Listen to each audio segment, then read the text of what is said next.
What's up, everybody? So we're actually out in my car right now. This is my 400 horsepower Honda Civic that I have. This little guy right here. So I'm starting this vlog out here because I've got to do a few things with this car before I go out there and actually start working on the bevels. But I know that some of y'all are pretty much only interested in the knife stuff, but there's a lot of things that I do with car related things. One of the things that we just did with this build is we just put in a Clutchmasters FX400, which is kind of like their stage 4 clutch, and I've got to do a break-in period before I can actually start using the clutch for its intended purposes. And that break-in period is 500 miles of like daily use. Not a 500-mile road trip. It's got to be 500 miles stop and go traffic, using the clutch as much as possible and not going into high RPM so you don't end up messing up the clutch. But the thing with me is my town's not very big, and I maybe put 2,000 miles a year on my cars. So I'm about to have to put 500 miles on this car, which is a quarter of what I typically would drive it in a whole year. I've got to do that in like a week. So that's gonna be a little crazy. I'm gonna be spending a lot of time in this car, just going for drives every single day. And I've got to get this stuff knocked out before I can go in there and actually work on the bevels. But I just wanted to talk about that for a second. And again, I know that y'all pretty much came here for the knife stuff, and I wanted to talk to you about this because, again, this is all about my life, and this is another part of it. So cool little, right now we are running 420 horsepower on the daily tune, and here in about a month we're going to be retuning it with, whenever I get my new gauges and everything and my wideband, we're going to retune it, and I'm going to daily it at 500 horsepower. So you can imagine that 500 horsepower and a little Honda Civic coupe, it's pretty crazy. But we're going to go ahead, finish this little drive that I'm about to do, then go out there and do a whole bunch of stock removal to get those bevels done. But I think that they're going to turn out awesome, and I'll go ahead and see you inside the shop here in just a second. Alright guys, so now that we're back out in the shop, we're going to go ahead and work on the bevels for this big old knife right here.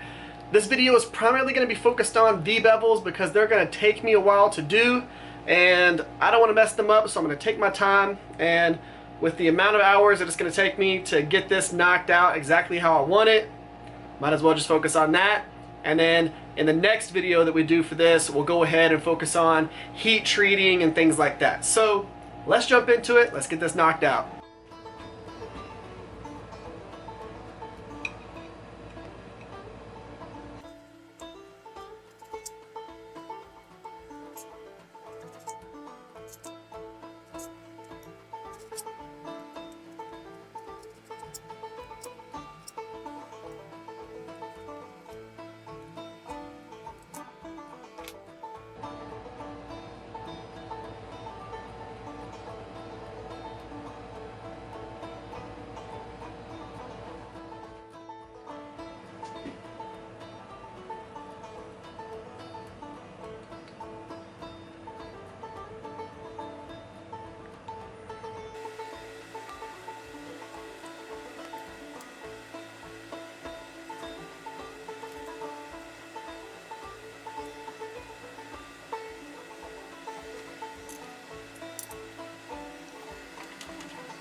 Alright guys, let's go ahead and wrap up today's vlog. Now, check that out.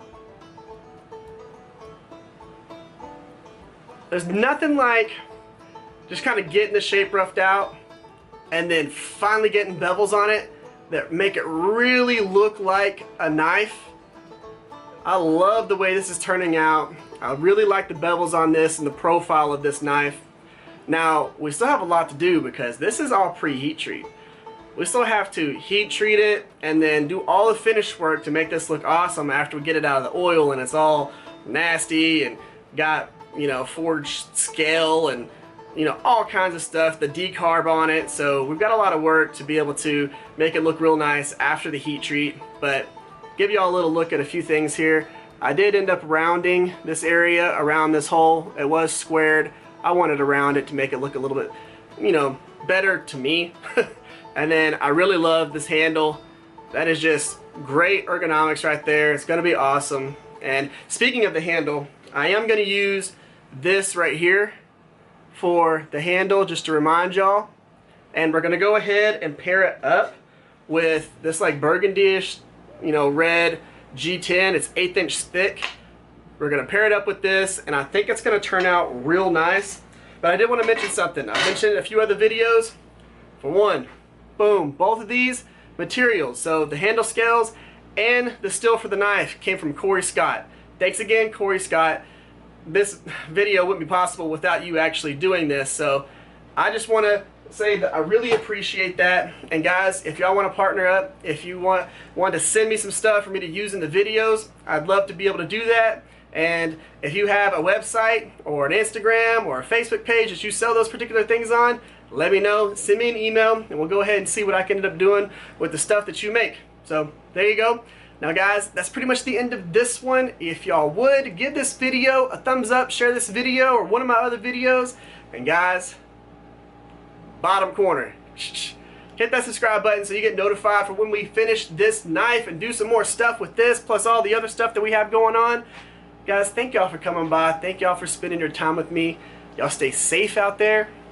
I'll catch y'all next time.